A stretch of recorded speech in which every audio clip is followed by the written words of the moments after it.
My totally tubular gamers. We're getting rid of the hairline. Let's get to it. So, Gears of War. Good old Gears of War.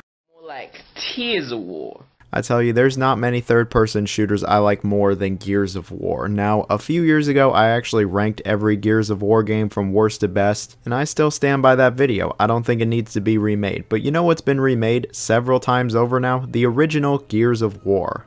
While everybody always dunks on Last of Us Part 1 and 2, I don't think most people realize that Gears of War 1 has actually been released 4 separate times. And you might be going, that can't be right. So let me break it down for you. There was obviously the original 360 release, but then what most people have forgotten about at this point is the Games for Windows Live PC re-release of the original Gears of War. And this wasn't just a simple port, it actually added content as well. And then in 2015 we got Gears of War Ultimate Edition, which was an enhanced remaster of the original game. But then, here in 2025, 10 years later, we are getting Gears of War Reloaded, which is a remaster of Gears of War Ultimate Edition. Yes, it really is a remaster of a remaster. And Xbox was nice enough to hook me up with a review code. Xbox gave me the code, and I've played through this newest version of Gears of War, and you know what? It certainly is Gears of War. But for today's video, I thought we would do something a little different. I thought I'd have a bit of fun with it and compare all of these versions to each other. And of course, it wouldn't be a totally tubular Jonathan video if I didn't rank them all. So we're going to be ranking every version of Gears of War 1 from worst to best. There really is 4 different versions here. We're going to be looking at playability, presentation, and I don't mean just graphical prowess, I mean like art direction, aesthetic, mood, etc. And then of course how well the gameplay holds up.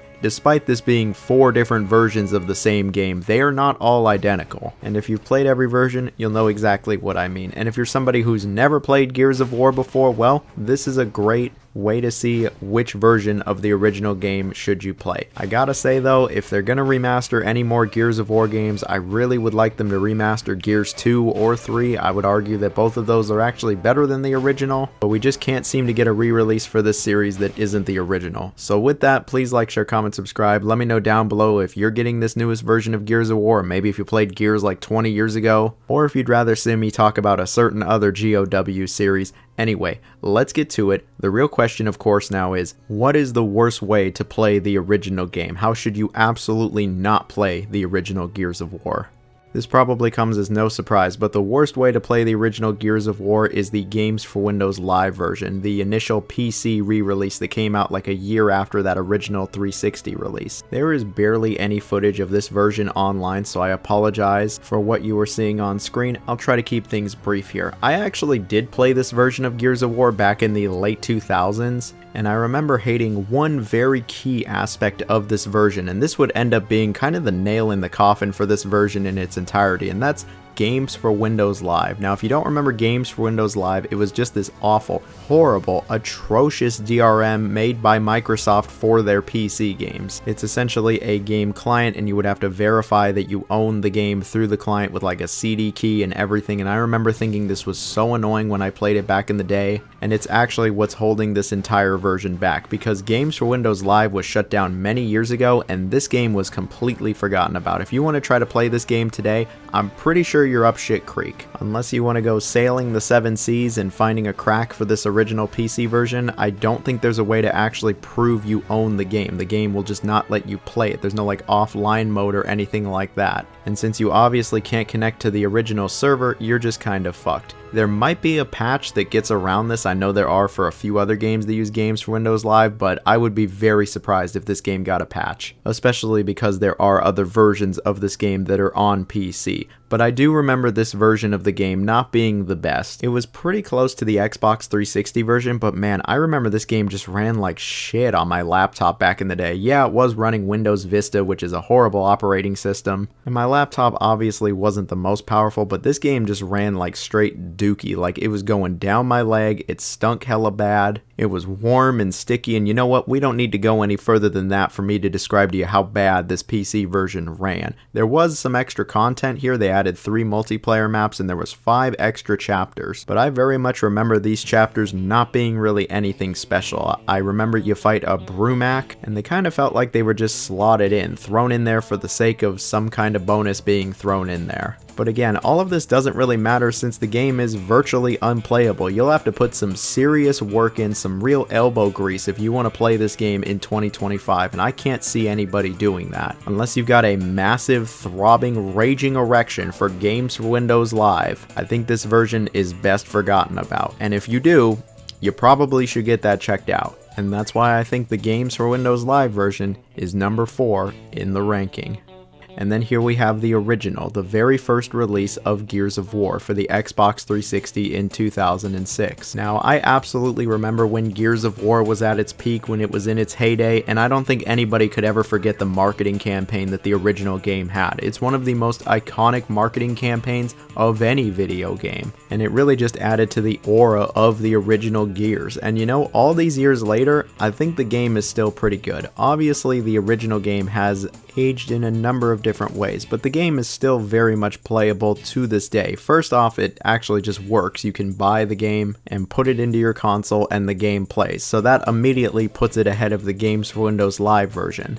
But I will say, when you're comparing all of the versions to each other, it can be a little rough to come back to the original. The original game is a lot darker than I think most people remember. It went for a much darker, moodier atmosphere and aesthetic than really the rest of the series. Like Gears 2 and 3 have plenty of brown and dark colors to them, but Gears 1, there's just something different about this one, and I think that's why a lot of people really love the original Gears 1 campaign over the other ones. And while I absolutely think there is some merit there, I still do prefer the campaigns of Gears 2 and 3. Aside from the game just being a lot darker and moodier, when it comes to the actual shooting itself, it still feels good now, but it does feel a little stiff. I know you might see it on screen and you can probably imagine how it still plays to this day, but if you've played any of the later Gears of War games and come back to this one, you'll immediately see how, yeah, it does feel a bit stiffer. It doesn't feel as nice or as smooth as the later games. Later versions of Gears of War really fine-tune the controls, the feel, the handling, and are just quite a bit smoother than what the original game has to offer.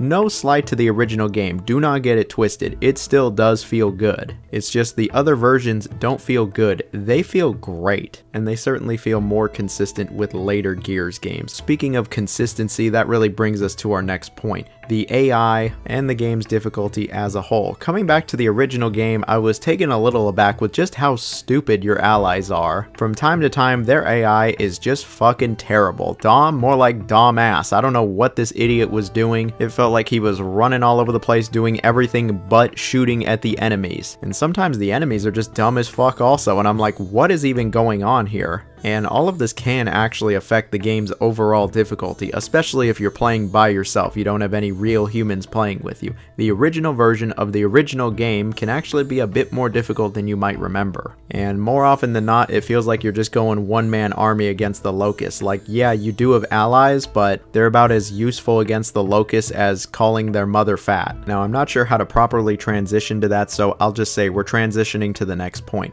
The game is pretty much dead when it comes to online multiplayer. Unsurprisingly, in 2025, there isn't exactly a whole army of people clamoring to play the original 360 version of Gears of War 1. They've moved on to other Gears games or just other versions of Gears 1. So the multiplayer aspect of Gears 1 is sadly unplayable. It's also worth bringing up that this original 360 version is actually the version of Gears 1 with the least amount of content. Every version from the PC, Games for Windows Live version and on does include more chapters, more multiplayer maps, etc. But I will say it does kind of help the original 360 version's pacing overall, since there isn't those extra chapters. The last thing that I'll bring up is that the game doesn't run as smoothly as you remember. There were plenty of times where the frame rate did start to dip, but for the most part it is rather rock solid. Still worth bringing up though. Look, obviously a lot of the things I brought up today are only things that we would notice many years later. Back when this game came out, most people didn't care that the AI wasn't the smartest. They didn't care too much about the difficulty. The shooting was considered exceptional for the time. We didn't have anything else for it to really go off of.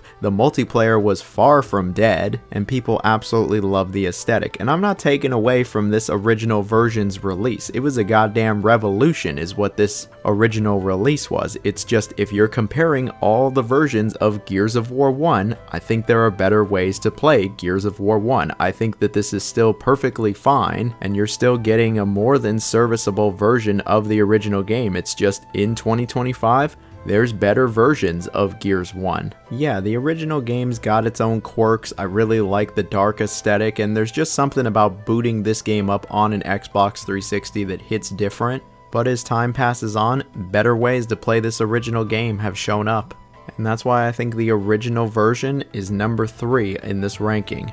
But then here we have Gears of War Ultimate Edition releasing initially for the Xbox One in 2015. So this game is about as close to a remake as we're gonna get of the original Gears. It's an enhanced remaster, but it really does look quite a bit better than the original game. And speaking of graphics and presentation as a whole, you can see here that yeah, the lighting is significantly improved from the original game. It's a much clearer image, and the shadows are a hell of a lot better than what the original game had. When it comes to the character models, it looks pretty much the same, but the environments do look nicer. This is just a nicer looking version of the original game. And while I know that there are plenty of diehards that don't care for how the Ultimate Edition looks, I think for the most part it looks pretty good, and it still captures the vibe, mood, and atmosphere of the original game. Not exactly. I don't think it's ever going to be possible to exactly replicate the original game's vibe and atmosphere, but it does a pretty damn good job. And it is overall very close. When it comes to the gameplay though, yeah, it's hard to argue how this isn't just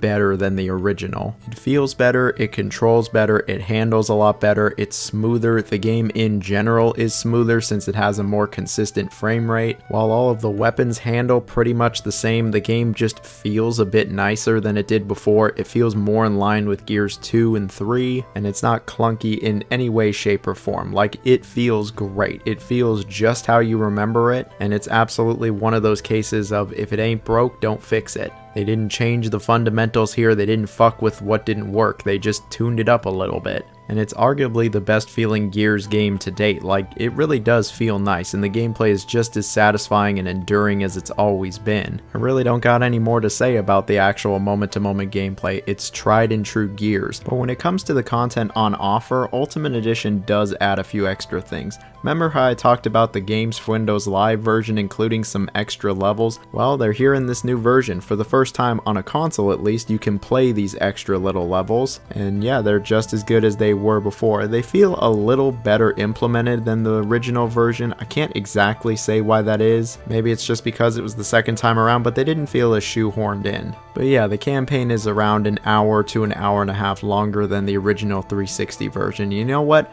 More Gears is usually only a good thing. When it comes to the multiplayer though, they really did expand on this. There's a lot more to it than the original game. There's a lot more characters in multiplayer. They actually have a bunch of characters from Gears 3 here. There's more maps, and there's actually more game modes, with all of these being carried over from later Gears games. And the multiplayer, yeah, it's pretty good stuff. It's still active to this day. You can still find matches, and the game is certainly a bit more accessible since it's on Xbox One and PC. And all in all, this is a great version of Gears 1. While I'm not going to say that it outright replaces the original 360 release, it's very hard to go back to the 360 version once you've played the Ultimate Edition. It looks, plays, and feels nicer, it's more accessible, it's got more content, and it actually has an active community. And for a while, really for 10 years, I would say that this is the definitive version of Gears 1. But not anymore, and that's why it's number 2 in this ranking. But then here we have it, the latest version of Gears 1, Gears of War Reloaded. I believe this to be the best way to play Gears 1 in 2025, and that probably doesn't come as much of a surprise. The game is immediately the most accessible out of any Gears game since it's on more than just Xbox and PC. It actually is on PlayStation, and yeah, it's really weird to see. It's really weird to see the box with the PlayStation logo. It's really odd to see PlayStation prompts in the game. It's just odd, and it feels like cats and dogs are living together. It's only a matter of time before we see Halo on PlayStation. But anyway, as for this version, it's essentially a remaster of the enhanced remaster. The game doesn't really look much better than Ultimate Edition, but it now goes to 4K resolution. It has a very smooth 60 FPS for the campaign and even 120 FPS for the multiplayer. The multiplayer feels just as great as it always has, and the game actually even has crossplay. Yeah, the PlayStation people can play with the Xbox people. Forget cats and dogs living together. Cats and dogs are marrying each other. They're having kids together. Like, it's just all kinds of fucked up and weird here. This is such a strange new world we're we're in, and I don't know if I'm all about it, but I will always have a certain level of love for Gears of War. It doesn't really matter what platform it's on unless it's mobile. The original trilogy will always have a soft spot in my heart, and playing through this new version in 2025, it felt like coming back to an old friend. The campaign is just as great as I remember, it feels incredible, the weapons are great, the moment-to-moment stop and pop gameplay is absolutely there, the multiplayer is just as ridiculous as I remember it, and it's got all of the content from the Ultimate Edition. Funny enough, if you're actually playing this game on Xbox and you had the Ultimate Edition, it's just a free upgrade to Reloaded. But at the end of the day, it doesn't matter all too much which version of Gears 1 you're playing. You're still playing an excellent game and one of the best third-person shooters ever. While I really hope that eventually, one day maybe they actually remaster or remake a different Gears of War, at least we have plenty of different versions to choose from for the original. I would, at the end of the day though, say that the best way to go is Gears of War Reloaded, and that's why it's number 1 in the rankings.